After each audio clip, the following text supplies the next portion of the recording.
ब्राह्मण, बकरा और 3 चोर की कहानी। एक गांव में ब्राह्मण निवास करता था। एक बार वो हवन आदि करने एक यजमान के घर गया।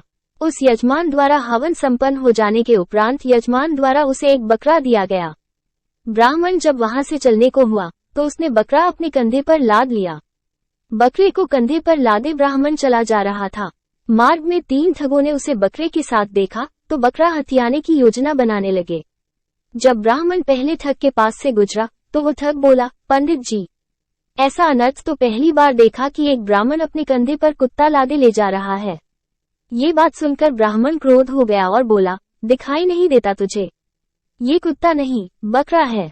ठग बोला, पंडित जी, ये कुत्ता ही है। यदि आपको नहीं मानना है तो मत मानो, किंतु मानने या ना मानने से वास्तविकता बदल नहीं जाएगी। ब्राह्मण आगे बढ़ा तो उसे दूसरा ठग मिला। उसने ब्राह्मण से कहा, पंडित जी, लगता है आपको ज्ञात नहीं है कि उच्च कुल के व्यक्तियों को कुत्ता अपने कंधों पर नहीं उठाना चाहिए। उसकी बात सुनकर ब्राह्मण चिड़चिड़ाते हुए वहां से आगे बढ़ गया। कुछ देर बाद उसे तीसरा ठग मिला। उसने भी ब्राह्मण से वही प्रश्न पूछा, पंडित जी, अपने कंधे पर कुत्ता लादे कहाँ जा रहे हो? 3 लोगों द्वारा बकरे को कुत्ता कहने पर ब्राह्मण को उनकी बात पर विश्वास हो गया और उसे लगा कि वास्तव में उसके बकरा नहीं कुत्ता अपने कंधे पर उठाया है। इसलिए उसने बकरे को अपने कंधे से उतारकर रास्ते में ही छोड़ दिया और अपने घर चला आया। इधर तीनों ठगों ने बकरे को मारकर उसकी दावत का मजा लिया।